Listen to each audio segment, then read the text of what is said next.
aboard! Hey, what's up, everybody? You're listening to Cannabis Karaoke, where we ask you to grab the mic and tell your story. Get inside info from today's most interesting cannabis pioneers, and from the first note to the end of the song, listen up as you get to hear the stories of success on Cannabis Karaoke. And we're back with another episode of Cannabis Karaoke. Today's guest has been kind of a pioneer in the science space. Started up an event called the Cannabis Science Conference. And I'll tell you what, people, this guy's been amazing at who and how he's had people work around him. And he's like his own little mini tornado, complete with the red slippers. I want to welcome Josh Crossney to the show. What's up, Josh? Hey, Danny, it's great to be with you today. And what an introduction. I hope I can live up to that. Dude, I remember when we crossed paths probably a couple years ago. And, you know, it was up in Oregon when, you know, kind of Oregon was actually just starting to turn on. And I was like, what? There's one of the first science conferences. And I'm like, I have no idea what we're walking into. And the things that you got to learn that first year, and you just been building on that. So how can you not get introed like that?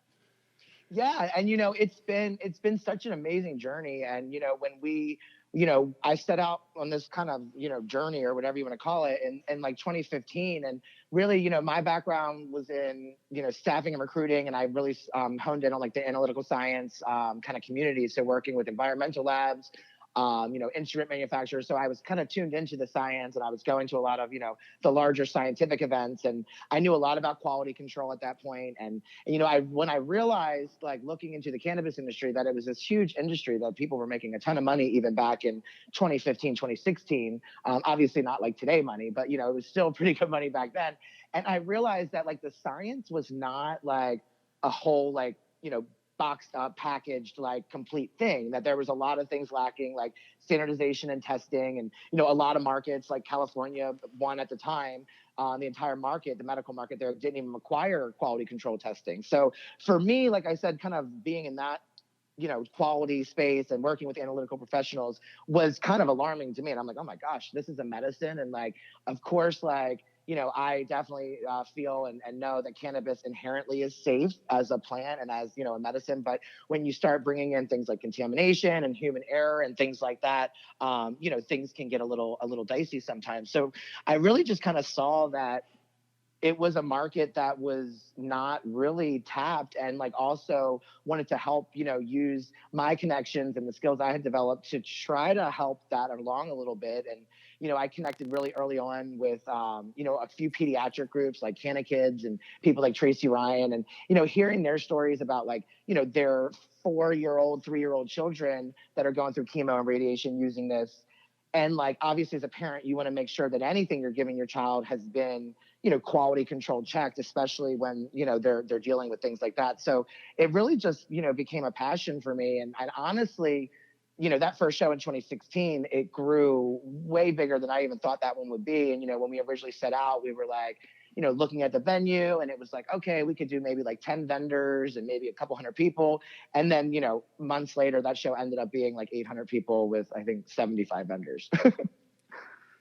You know, you know, they always say, if you do what you love, you'll love what you do, and it'll just happen and work. Yeah. And that was evident. You know, I think that was the first time, at least for our company and our people that, you know, we were rolling with, to like see the back end, I guess you could say, of cannabis. Because really science is the back end it's the back shop, right?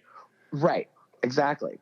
Well, and, you know, I always kind of say, like, you know, science, and like, even though the research is limited here, there's some going on, obviously, but, you know, the science and like the research has been done in Israel by Dr. Meshulam and other people like Dr. Dedi Miri. I mean, really, that has all been instrumental in moving this forward with public opinion and with, you know, government in these different markets. So I think that really science at the end of the day will be what continues to move this, you know, plant and this industry forward. And I think, you know, there's science of everything, you know what I mean? So why would cannabis be excluded from that? Well, I think, my thoughts are, when it was a black market business, there was a big gap between science and cannabis. You know, absolutely. It was all and luckily it was an organically driven space, so people were trying to do the right thing. But Sure. And there were also, there were a ton of people that were like, patients is what we would call them now, like, and even sick people like cancer patients, epilepsy, things like that, that were, at the time, I guess you could call it self-medicating with, on the black market. But it's kind of like one of those things, like, I mean, I know if I remember back to like my high school days, it was kind of like you didn't really have much of a selection. You just kind of like whatever the guy had, that's what you got. And as we know now, there's so many different types of cannabis, cultivars or strains, if you will, that do different things and interact differently with different people for different conditions. So really, that's why I always say to the people that could be benefited by this medically, that are like, oh, I tried it once in college and I didn't like the way it made me feel. And my first response to them is like, it's possible that you might have had the wrong type of cannabis for like your body or for whatever you would be trying to use it for. For me, for instance, I'm a patient in the state of Maryland, and I use cannabis to treat anxiety. And I was in a really severe car accident some years ago, and I have some PTSD issues from that. And for me, like if I smoke like a super strong like sativa, that to me would kind of exacerbate the symptoms that I'm trying to tamper, if that makes sense. So I think it's like the science can be as like basic as that and like as advanced as like, like I said, the stuff that they're doing in Israel. yeah, I think that was exciting when, there was the first time, like I said, where you saw the back room of cannabis, and it included the front end, obviously, because every event always has the front end. But I think at that point is when, things around the globe were starting to take place too. And as a visionary and someone that I want to talk about your latest event after I ask this question, but did you think that by doing that event, did you have a planned outcome, like that you were going to daisy chain a set of events elsewhere? Not that you caused it, but Right. you were on that train. Yeah, I mean, absolutely. And I try to be, as cautious and humble as possible when I discuss this with people, because I do not feel, we are, I don't think it's just like with anything, like not one person is ever going to change the world. Do you know what I mean? So my plan was to just create this platform that would maybe at least play a part in that discussion. And I think we've been really successful at that. We've had the opportunity to have the top level individuals from Health Canada at our shows and in our Canada boot camps or pre-conference workshops to really help educate them on developing the programs that have really went on to legalize cannabis in Canada federally. And we work with people from all over. We have someone from the California EPA that's speaking this year. I think we had someone as well last year from the EPA. So really, like I said, I feel like we're accomplishing what we set out to do, was, like I said, to play some kind of role in the advancement of cannabis science. And, more so than just us as a conference, it's really the platform, I think, that brings together, leading researchers from Israel, from here, from there, to kind of come together and share their knowledge and information. And, it's really exciting for me to see when I have like one like amazing researcher that to me is like, kind of celebrity status, like Dr. Deddy Meary or Ethan Russo or people like that. And to see them like excited to see like the other talks at our show that are not theirs, really like says a lot. You know what I mean? Like if this person that's super legitimate is like excited to see, the rest of your lineup, at least select, main select stuff, it's like, that's a cool feeling. And, we really have something for everyone. Our show has expanded over the past, few years. And, now we have our analytical science track that covers, everything from testing for quality control to processing, manufacturing, research, regulations, all that kind of wheelhouse stuff. And then parallel to that, we also have a medical cannabis track that's all about medical cannabis topics like routes of administration, different topics in cannabis like cannabis for pediatric patients, cannabis for geriatric patients, cannabis for pets, cannabis nurses panels, veterans and cannabis panels. So we really have that. And that's really, I always say, our session room that speaks to the people. You know what I mean? That one speaks to like the patient or the general consumer. And you really can walk away with great information in there. Our analytical room is pretty technical. So if you don't have like a sciencey background, I do, like I said, suggest either the medical or the cultivation. So that brings me to our third, which is the cultivation science track, which we really like. We launched that at our 2018 show last year in Portland in August, and then we did it again in April in Baltimore, and it was a big success both of those times.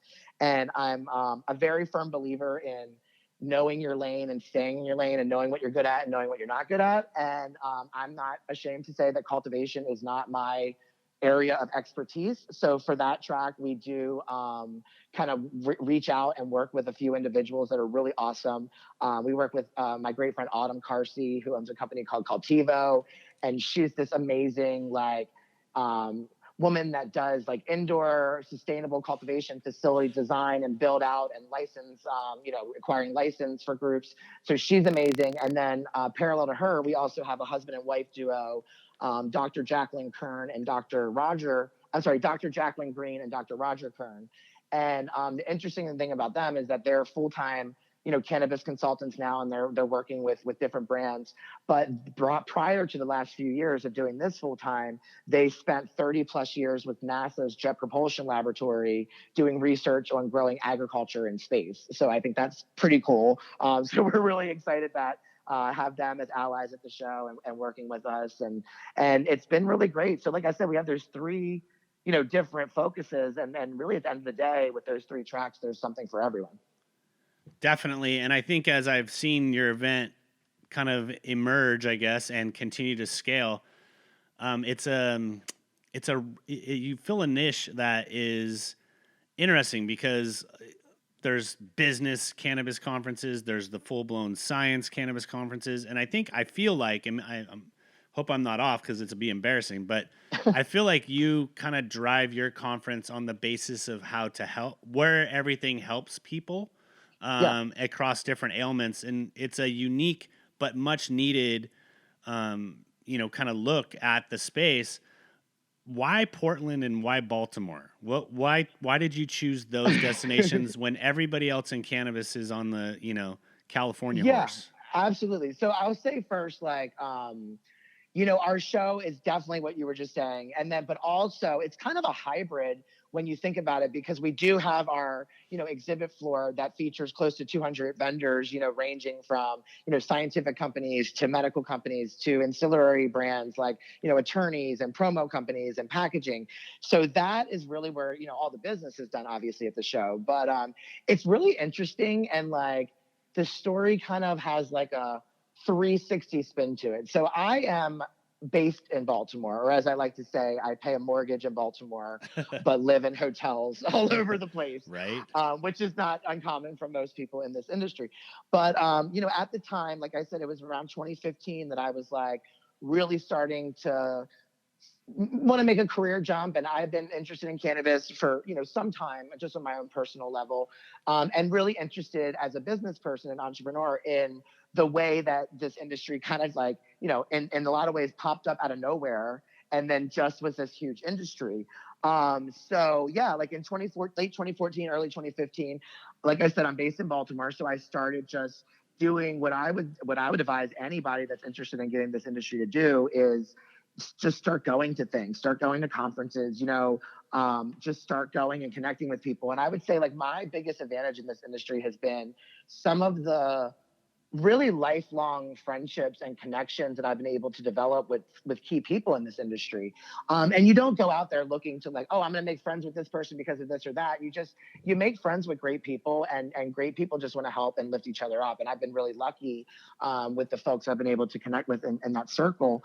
But, we in the process of going to other shows, one thing is I saw out of the markets, we went to Oregon and scoped out things, went to California, scoped out things, went to Colorado.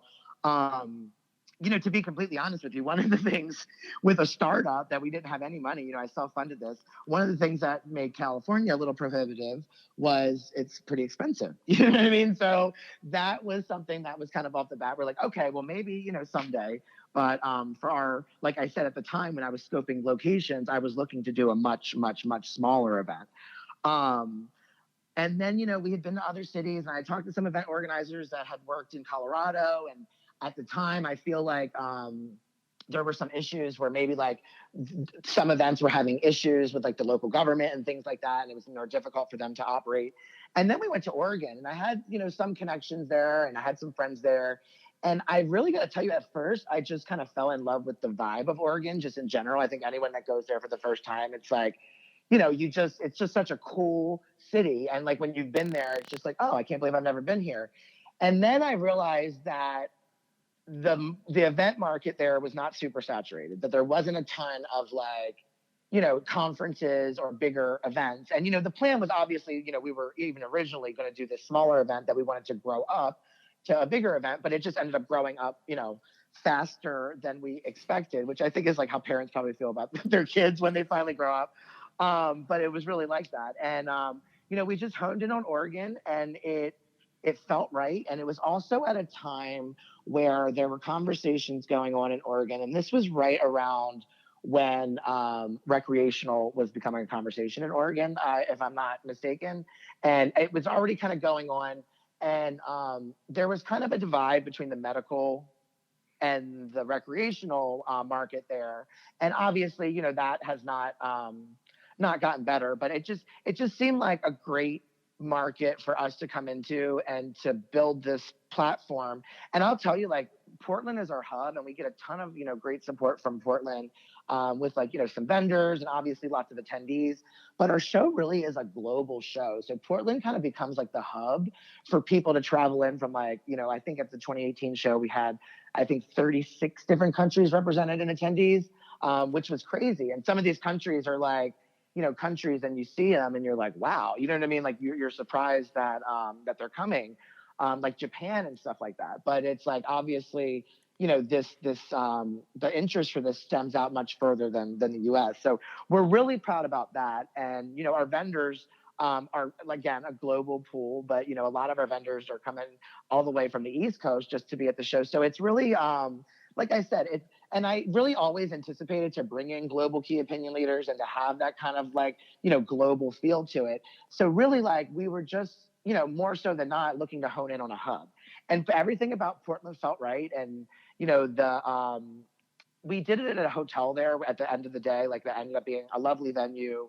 The Red Lion on the River, I would definitely suggest it to anyone who's, if they're doing something, medium to small. But as I said, after that first event, we knew that, okay, this was so big, we were busting at the seams at the hotel. They're like, you might want to move to the convention center. So we did that. And then so in 2017 and 2018, we've been at the Oregon Convention Center. And then our 2018 show was so successful that we decided to launch a spring East Coast edition for 2019. And that was a kind of an easier decision for me because, like I said, I live in Baltimore, and Maryland is a new market. And it, obviously, another thing was when we set out to do this, like, I knew I couldn't do it here at the time. You know what I mean? Because I knew that we had been just about ready to legalize it medically here, but there was no market yet. And I know the way the government works in these things. When you legalize one thing, it takes forever. So it did take quite a bit of time. But then, like, as I said, we've been in Portland the past couple of years, and over those years, I feel like there's been like a medical cannabis revolution on the East Coast with like Maryland and New Jersey and New York and Pennsylvania. All these states in that time had really made changes. So we really felt strongly it was time to bring the show to Baltimore and to the East Coast, and we are glad we did.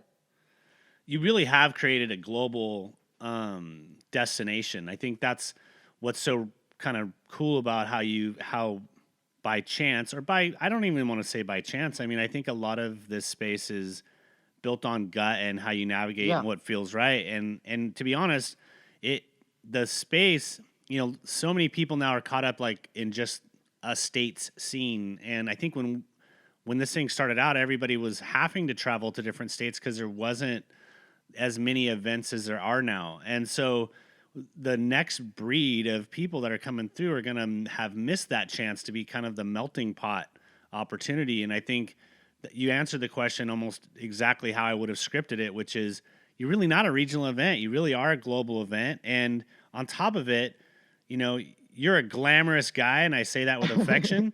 Tell us a little bit about how you've managed to attract star power, but not just star power, because these are your friends, and more like strategic star power, people that actually share your vision and aren't just trying to launch a brand, but, they're actually speaking to their conditions and helping people.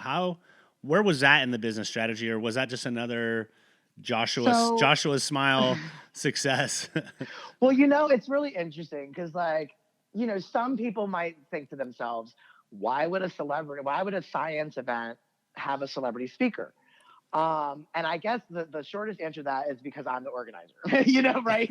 But at the end of the day, I think with any other movement or any other thing that you're trying to really advance the message of, I think celebrity influencers bring so much to the table.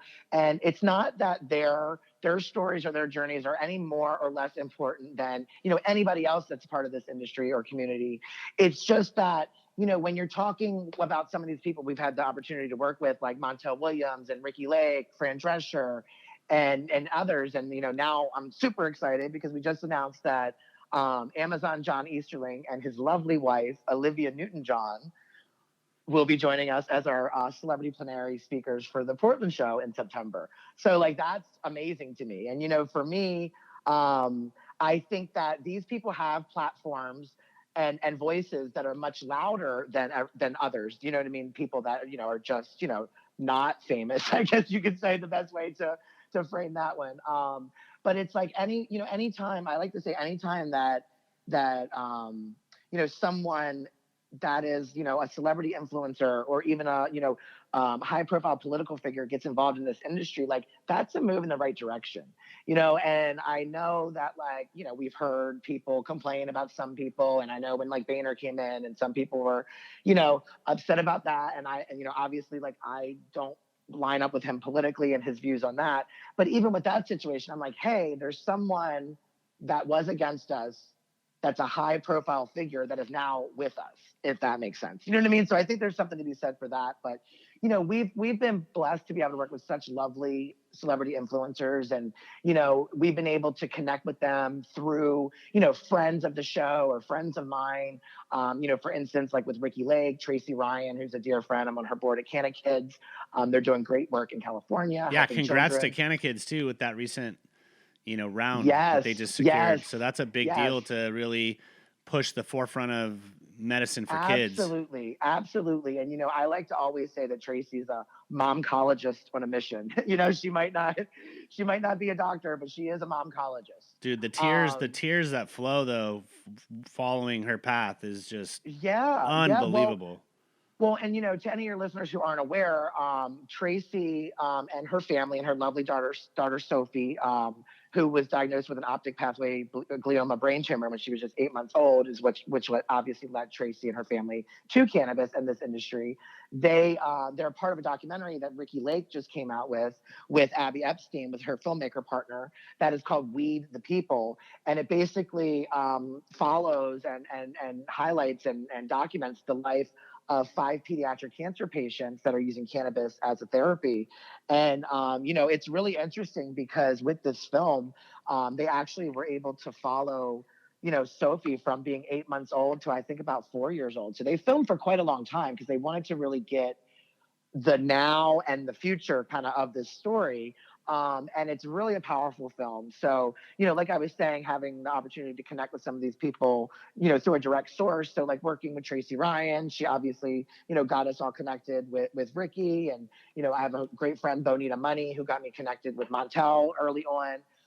But then, it's really great because you start to develop your own connections with these people, and you kind of, almost have your own friendships with them. Like I definitely would consider Montel a friend, and Olivia and her family are so lovely. I mean, we've actually had the chance to connect with them over the past couple of years because we've worked with Olivia's husband, Amazon John Easterling, who is such a wonderful man, and they call him Amazon John because he lived in the Amazonian jungle for like a long time, and he studied all the all the healing properties of medicinal herbs, and like he's all about like gemstones and their harmonic synergies with things, and so really cool holistic guy. And they're just two of the most lovely people, and their son-in-law James has been a friend of our show for a while, and it was actually great because last year at the 2018 show, John spoke at our cultivation track, and Olivia just ended up turning up as an attendee to come check out his talk. So like that for me was like, oh my goodness, like there she When is, she's dealing with, you know, having battled breast cancer, Yes, you yes, know, and and having used cannabis somewhat in the dark, I guess, up yeah, until yeah. recently, you know, kind of Yeah, admitting. and yeah, and it's and like she's one of those people where you spend a little bit of time around and you walk away just feeling like, gosh, I want to be a better person. Like I want to be more like this person, because she's just so loving and just such a caring person. And she loves animals, she loves people, and she's just they're really, at the end of the day, they're people. You know what I mean? They're Well, just you've, like us. and I think you've done two things. One, you've built a comfort zone for these, you know, celebrities, and, you know, or people of influence to share their story and help Sure. endorse. But they're also probably some of the most, well, maybe except for Montel, the most non-polarizing people as well, right? Like you look at the people that you're working with, and you're like, I can't really say any bad things about any of these people. These are all Right. amazing people, and I think that's a testament to who you are, how you run things, and you know. Well, and that's the thing, like it's funny. I actually had a guy from one of our science companies that we work with, and he said to me, he's like, Josh, he's like, at first I was coming to the show and I was like, why does he have celebrities and professional sports players at the show? Do you know what I mean? Because we always do a professional sports panel, with like ex NFL, NHL, all that type of great stuff. And we're doing that again this year. We have Marvin Washington, who's awesome, from the NFL, Riley Cote, who's from the NHL. We have a great female rugby player, professional rugby player, who's actually currently still playing professional rugby, named Anna Simmons, and Uncle Cliff. You can't come to Portland and do a sports panel without Cliff Robinson. I feel like that you would be remiss to not do that. So everybody always loves seeing Cliff. So it's great having him back. But the guy, he then said to me, he's like, but then I'm here and I see the way that these people, you know what I mean, like attendees, just react and engage, like when these celebrities and these people are speaking. And he's like, and I gotta say, I get it. You know what I mean? And for us, it's like, it's not enough to just be the quote unquote next token celebrity in cannabis. You know what I mean? It's like you pointed out, we're working with people that have substantive connections and really to either medical cannabis or science. Do you know what I mean? So Fran Drescher, she had her personal story with cancer, and she was misdiagnosed for a long time, which is one of her biggest platforms is early detection and prevention. Obviously, that's so important. But she also does a ton of great work. She has, I think it's a pink van. The pink van she takes to like impoverished neighborhoods. She calls it the Fran van, and they provide free pap smears to people in impoverished neighborhoods. So she's doing great work. So really, it's like we're working with people that have an actual story with this, and they're not just, like you said before, maybe trying to push a brand. And I will say that I would agree with you that Montel can be a little polarizing, but that is one of the things I kind of love about Montel, is that he has his message and he has his story and he has his pain, and he's in your face about it. You know what I mean? And like, and sometimes even at our show, like it's like because he speaks to the fact to where he's like, all you like scientists and all you medical people and all you people that are jumping on this bandwagon that were not a part of this before, like it's not just about money. You know what I mean? And like, sometimes, there could be a couple faces in the room of like the people he's talking to, and they're kind of like, whoa. But I think it's a story that we need to hear. And I think that, Montel definitely deserves a lot of, street cred, if you will, because he really, to my recollection, other than like back in the day, like Snoop Dogg and Cheech and Chong, he really was, to my recollection, one of the very first, celebrity, advocates and influencers that really put all of his, power behind advocating for this. And, he does such great work for veterans. But, at the end of the day, he's definitely in your face. And I don't think that he would be surprised to hear that anyone thought that. Well, and he's got some street cred. He got arrested in 2011 for, Yes. carrying a pipe, I think, a little dog bone pipe, and he got popped going And I think through. it was completely clean. Like, I think it was completely clean, and it really didn't have any. It wouldn't surprise me. He's a military man, you know what I mean? So right. he makes his bed to snap a quarter off of, probably. Exactly. So if he's traveling with it, I'm sure he's making sure that it's not, it's not a foul one that most people would be carrying. He's got a great show. I think it's on the Lifetime Network that's called Military Makeover. And it's kind of like, the extreme home makeover show, but for military veterans that need, updated living conditions and things like that. And he's got a great team around him. Like, I don't know if you've ever met Melanie McLaughlin, who works with him, but she's a rock star, and she's, I think she's been with him since the Montel Williams show, like even early on, and that. So, and it was really interesting for the Baltimore show because we had Montel Williams and Ricky Lake that were speaking on different days, but like I kept getting emails from people because obviously, their backgrounds line Sure. up. The Montel Williams show, the Ricky Lake show, it was right around the same time. People kept asking me if I was going to have like a dueling talk show, like on stage. I'm like, that would probably be interesting, but I don't know that they would be super interested in that. But it was really nice because they missed each other at our show because it was different dates and there was a flight issue. So someone was delayed, but I got to connect, Ricky with Montel's people, and then they had another show that they both were speaking at in Canada where they did get to meet up, and for them it's like I think that I don't know how close they've ever been. I think they've always been friendly, but I think it was fun for them to connect because like it's like on the other side of like TV. They're both now in this space, so I think that was fun for them both to connect and exchange information to like stay in touch. It's always interesting. You think when people are sharing a time slot back up that they would, have coffee or tea, but a lot of times it's just, if it's Hollywood, you're just coming and going as you do. It's a job, and you may or may not. You may say what's up when you walk by them or something, but you're not necessarily breaking it down. And I think, back to making that making an event that's comfortable for these guys. I mean, you're also networking them when they should have already been networked. There's a there's a piece of it though that you haven't touched on yet, and I think when I look at your event and I see how you do things, there's a little bit of Hollywood / glamour that comes out. You provide like a media wall so people can take pictures. You have the celebrities walking around on the floor. You're not isolating people. It's a real comfortable event. And then you are dressed to the nines usually. So let's talk a little bit about Josh's fashion. Tell me a little. I see these. We're friends on Facebook. I'm blessed to be friends with you, and I get to see the new shoes, or at least the ones you want, and all these crazy outfits. Talk to us a little bit about Josh, the fashion guru. Well, usually if I post a shoe, I already have it. So like if I don't post it, I'm thinking about it. And if it makes it to the book, then that means that I have it. But so it's really an interesting connection, and it's a interesting backstory. So like for me, I'm a proud member of the LGBTQ community. Not that would be, probably would be a huge surprise to everyone that has met me, that might be so. But, coming into this industry, because I guess I came from an industry where I felt like, I toned myself down a little bit to be professional, if that makes sense, or to feel like I was fitting into what other people's idea of professional was. And coming into this industry, I knew it was, more, open and not like, all the typical corporate roles didn't necessarily apply to this industry. And that really was, appealing to me. So there was a time where like I had a conversation with myself where it's like, do you like continue or even build on trying to be what someone else's idea of is of a cannabis entrepreneur or a cannabis professional? Or do you just like go into this like being 100% like authentically your true self?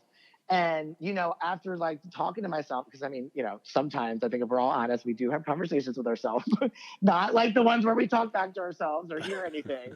But I think people know what I mean when I say that. And I just decided that. And I think it's been my biggest advantage. It's funny. I always kind of jokingly call my shoes like my marketing shoes. And, that being said, they're unfortunately not a business deduction. So they're my marketing shoes that I pay for out of my own pocket, obviously. But it's like I said, it's really been great just being myself, because I think when you're yourself and you're like true to who you are always, all the fakeness and all the pretending kind of falls away. You don't have to remember like who you're supposed to be. You just are who you are, and you can focus on the things that are important, which is like building your career and personal development, Well, and I think for me, the first couple times we ran across each other, and look, everything has a birth point. So you don't just become who you are. You have to kind of create that, and you have to have momentum, and you have to pay attention to it. And, every time I've seen you, like you are true to yourself. I think that's another real big winning point to working with you on these conferences. And frankly, I think, if I were looking at your conferences, like from a outside's perspective, like what would I tell Josh? Almost like nothing. It's like, I mean, maybe put one in Europe. I don't know. Like, is Europe ready for you? I don't know if they're ready I know they're ready for you fashion wise, but I don't know if they're ready for you Right. in cannabis. It's a little slow go, but Right. you've almost created what most people desire and almost set out as a strategy, which is becoming a destination event Yeah. versus a geo-regional event. You know what I mean? Right. Be- Right. So yeah, like I mean, that's you're not too far off there. Like we are definitely, internally talking with our strategy people. Europe is definitely, in our sights at some point. I don't know that I would do another large show in the U.S. because I think you're doing the East Coast, West Coast, take it somewhere else, like you were saying. But we have been talking about doing some other stuff in some of these, smaller markets that are just getting developed to just be there as an education resource. But yeah, I mean, I appreciate that feedback so much, and it's not as easy as people think to do an event. I think people go to an event, and if it's done well, you kind of go, and you just don't really think about the back end of it. But there's 10 million moving pieces to every event, and to hear from someone like you, who I immensely have respect for, you and all the brands that you work with, like CCTV and now Cannabis Karaoke, like that means a lot. And I really have always tried to be available to our attendees and to all of our, exhibitors, obviously, and everyone. And when I say that, I mean, really at our shows, like I know that like, we have a small team, and I am, at the end of the day, the face of the show. So I know that there are people there that want to, say hi. So I take the time to stop, and any person that tries to stop me and say hello, I always, to the best of my, ability, will stop and shake their hand and say hello and thank them for being there. And I really want people to feel like when they're at our events that they're really a part of it, and they're not just at some event where it's like, who is the organizer of this event? You know what I mean? Like, I want people to know it's like when you host a party at your house, like you're the host of that party, and you want to make sure your guests are taken care of, and you're the one that's like, oh, do you need another drink? You know what I mean? Like, it's that kind of stuff. And it's like, I feel like at this point, our events, it's like an extension of my home, and I feel like I'm welcoming these people in. And granted, it can be challenging when you have 3,000 plus of people at an event, to take the time and do that. But like I said, it's something that's important to me. And even if things are challenging, doing the things that are important to you, that you feel, and like I said, I think that's been a part of our success. And I think that, and for me, I say that, and every single handshake and every single hello and thank you for being here is all genuine. Like, I mean it from the bottom of my heart so much, because without these people, I would not have a show. Do you know what I mean? So I know that, and I understand that, and I just try to value every single person that is involved with our show. and it shows. I mean, I think it's a risky proposition when you build a business. Some strategies are built off of yourselves, which is being available and forward facing, but if you don't do it right, that can be a brutal position to be in. Like, if springs are popping and you're the face and you're attainable, have you had any moments where, like, share a moment that would help somebody else that's like trying to create an event, like a key thing that you may have overlooked, that when you realized it and provided a solution for it, it made your life easier and allowed you to continue to want to do the event, number one, and number two, scale to where you can entertain more people. Yeah, I mean, at the end of the day, like, you have to have something that's not being done. You know what I mean? Like, if that's the biggest thing. And I think that we see, it's no secret. I think, Marijuana Business Conference is an amazing show.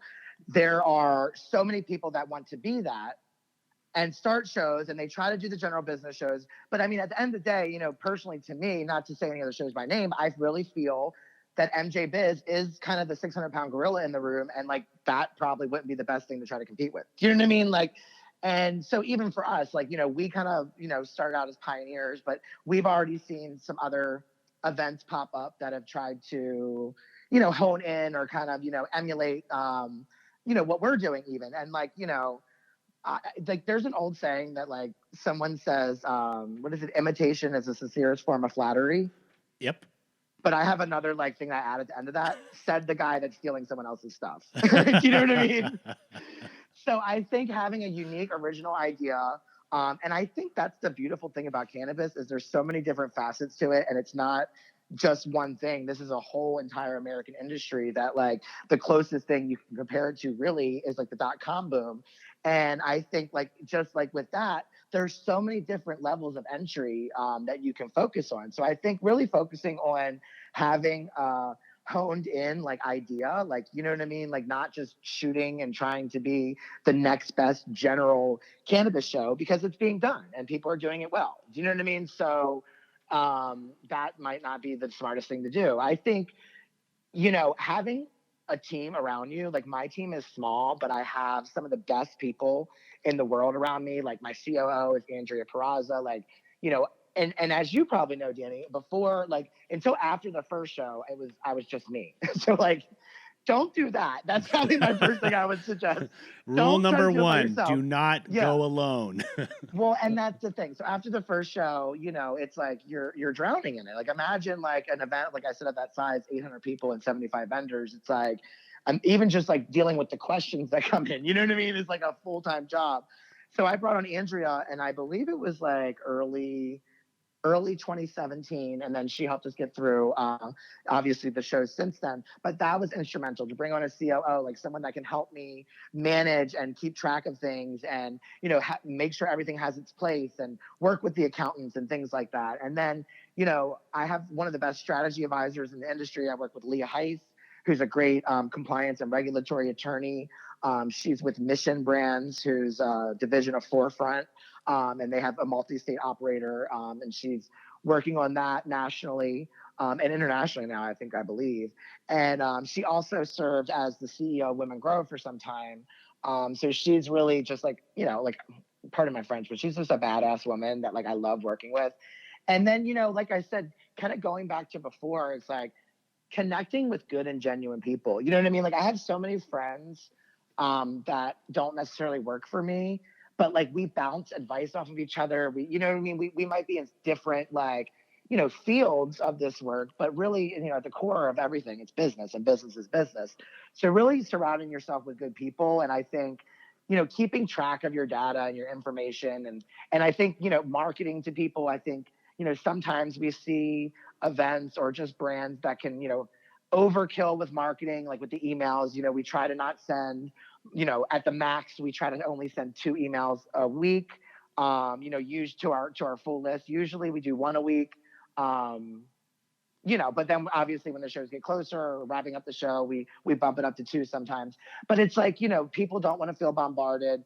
I think really for us, let things be organic sometimes. Like a lot of our growth has really been organic. You know what I mean? Like we just, and really like, if you do have fast growth, really innovating your company. And like I did, like I said, I knew I had to bring someone on, knowing when the time is to really expand your business with the growth of your business, if that makes sense. You know what I mean? So you don't outgrow yourself in a sense to where you get too big too fast and you plateau and you peak, and then it's that. And I think we've seen that a lot in this industry with different groups and different companies. So, I mean, I guess, I don't know. Has any of that been helpful, do you think, to people? I'm going to sum it up. If you're riding a roller coaster, you don't drive it. You listen to your audience and you park your ego so that you can grow. There's everything you just said there is what stops people from growing, because if you don't put smarter people around you and don't try to elevate your game, no one else is going to, and therefore you will just sit at a certain level, or you'll fizzle out. You'll just hit a wall. Sure. And I think the other thing you said, which is really impactful, is, find, if you want to get like whatever category is, but we're speaking about events. If you're going to do an event, to your point, like don't attack the biggest animal in the room. Right. Unless they're doing something flagrantly wrong or different or in an atrophied way, you focus on providing something that people don't have access to. And I think that's something that is really the key point when you were listening off a little bit back about all the different people that you have doing panels and speaking is, one, you don't ring out you're not doing a road show. Well, some of these trade shows are like a road show, and that's okay. You know what I mean? It's no different than a circus coming to town, and they go to each location and they bring the same show more or less, and it changes a Right. little bit, but for the most part, it's the same Sometimes show. it doesn't. Yeah. And the same panelists from different regions. Like, there's no Mhm. shame in that game. But what you do is, and you rarely do Well, I because if see. you do that, if you do that, then it is just a regional show. Yep. Because who would travel to, like, why would a person go to 2 of your shows a year if they've already been to one and it's basically the same thing? Exactly. I wouldn't. Right. So, what is next for Joshua? What does he see? I mean, I realize you have the science events and you work with Canna Kids. What else are you dipping your toe in anything else? So I'm working with. I have some interesting like things in the in the works right now. I have a few groups I'm talking with about potentially getting involved with some licenses in different markets. I'm actually working on a podcast with some of my friends that we're putting together. Give it a shout. What is it? It's going to be called the Tribe Talks, and that'll be with my friend Stormy Simon, who used to be the president of Overstock.com, and now she's doing amazing things in the industry. Like, she's on the board of High Times. She serves on the board of Canna Kids with me, and she's just an amazing, eclectic, great individual. And then my friend Leah, who I just was talking about, so obviously compliance regulatory attorney, really well-known, great lady in the industry. And then my friend Autumn Carsey, who I was talking about a little bit earlier, who is into cultivation, facility design, and things like that. And she's an expert in that. And she's been at it for years and years and years working in cannabis. And it's really interesting because like we all have different backgrounds and kind of, point of views on things, but we're all really good friends and we all have a great kind of vibe with each other. So we're really just trying to have fun with this. And it's kind of just, us hosting the show, and then we'll talk about different topics, have on different guests. Obviously, the format of how these things work. But yeah, so That I'm sounds not like a lot of fun. Yeah, I'm not exactly sure of the launch date, but we were just on a work trip for that in Las Vegas a couple weeks ago, getting some some general content in the can, and we had some film people there getting some collateral that might be popping in and out sometime soon. But yeah, and it goes back to like the friends and like how great of connections you can make in this industry.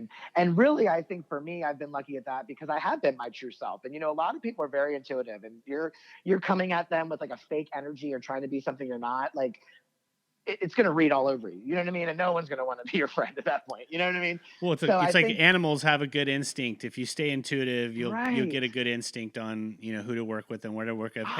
And there's a new generation of people coming in, Josh. We see them, and some are coming from corporate backgrounds. Some people, I mean, if I can't go a day without someone asking me how they can get into the space, and I'm sure you Oh, do I as know. well. And Well, it's like it's your Facebook friends, and it's like your Facebook friends that know you're in the industry, but they're not in the industry, and they send you every single cannabis related thing they see on Facebook. They like send it to you in your mailbox. I'm like, yeah, I've seen that and 30 that's times today. I kind of go back to you said, cannabis is I can't remember your statement because I'm a little high, but you said something about cannabis being the biggest thing since, and I in The my mind, .com boom. yeah, I'm in my mind, I'm thinking fire. Like there's, I don't know if anything's disrupted this planet faster than cannabis besides fire, Right. possibly. So it really is a Exactly. revolution now. It's no longer this dirty little secret. It's not a gray market. Sure. We're not a white market. It's a revolution. You have countries around the world looking at how they can get theirs to Thailand of all places, Right. where you would die if you had, anything on you in that country. Now all of a sudden is getting cannabis friendly. So we're seeing some major strides. Which is insane. Right. It's just crazy, right? And so but it's great. I mean, and it kind of is like makes you think like what is really going on here in the US. You know what I mean? Because really the rest of the world followed our lead on prohibition and the war on drugs and all that stuff. And which was unfortunate because as you know, but some of your listeners might not, cannabis has been used and accepted in society all over the world as a medicine for far, far, far longer than it's been prohibited. It's just been the past 80 years that the propaganda and the stigma and the reefer madness, if you will, has really like led to what's happened. And like the rest of the world, we even I would say at that time were viewed as an even bigger leader on the world stage. I think that might have diminished in the past couple of years a little bit, but we won't talk about that. But I think it's interesting that now, like, because of what happened in California in 96 and because of what's been happening all over the country, I really, truly feel that is why we've seen countries like, Canada do medical and then eventually recreational. We've seen the country of Colombia has legalized medical across the board. Australia has legalized medical across the board. Like you're saying, countries like all these crazy other countries that you would never think are starting to look at this. So I really feel it's unfortunate because I think that the conversation is more political here than it is anywhere else. You know what I mean? 100%. And before we wrap up, I want to just say, like, one of the things we got to straighten out, and I know probably you're going to nod your head in agreement, is like we still have people serving time for nonviolent offenses because of the plant, and a lot of minority-based Americans are facing, still significant time for the same thing. Like a lot of these other people are getting rich off now, and I think we got to. If I have faith in any industry like I have faith in cannabis, I know we're working on that. I mean, you saw Illinois.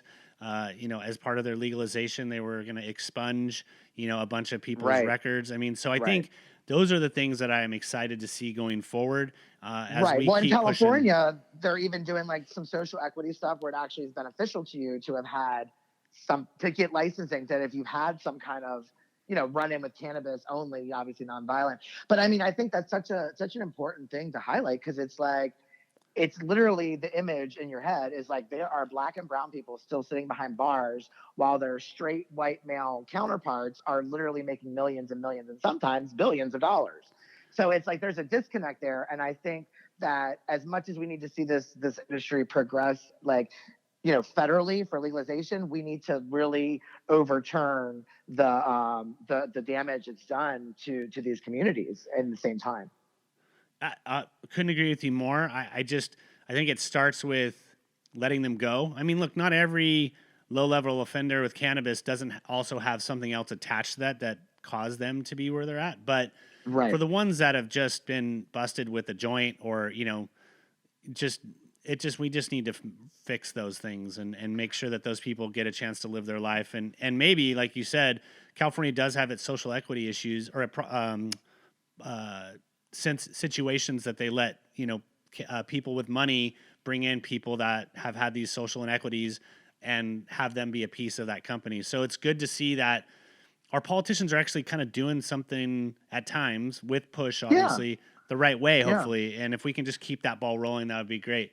Hey, Josh. Yeah, well, I mean, even the, I think to my knowledge, there's more than there were before. I think there's like 25 Democrats running at this point, but I think for the majority, almost all of them, if not all of them, are for cannabis regulation and legalization in some way. And I mean, even Trump, has said things that have alluded to the fact that he will be thinking about this. Do you know what I mean? So I think that's the good thing. It's starting to become more of a bipartisan Definitely issue. Could reduce the deficit.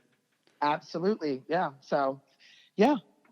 Hey, Josh, we've talked now for 50 minutes, and I want to thank you for all the knowledge you bestowed on everybody. I hope the listeners get as much out of it as I have. I mean, again, having known you for a little bit, it's good to hear some of the backstory, and it's always good to talk to you. I want you to let people know where they can go to for the website for the conference, where you're at on social media, and then we'll wrap this up and let you get on with your day.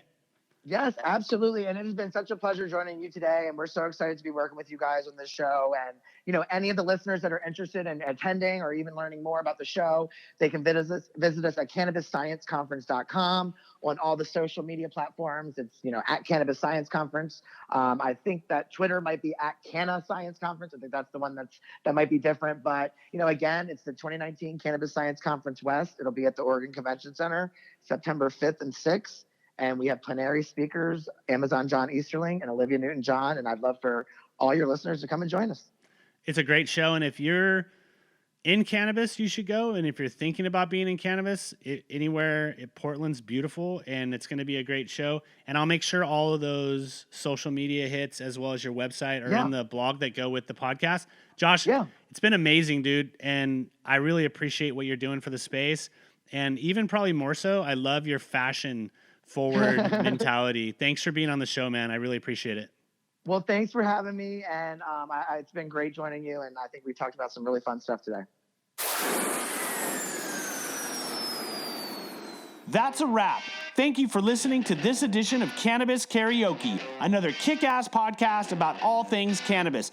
You can find us on iTunes, Spotify, SoundCloud, and our website, cannabiskaraoke.tv. And if you or someone you know would like to be on the show, please hit the book your interview button on the right. Cannabis Karaoke. Grab the mic and tell your story. Wow!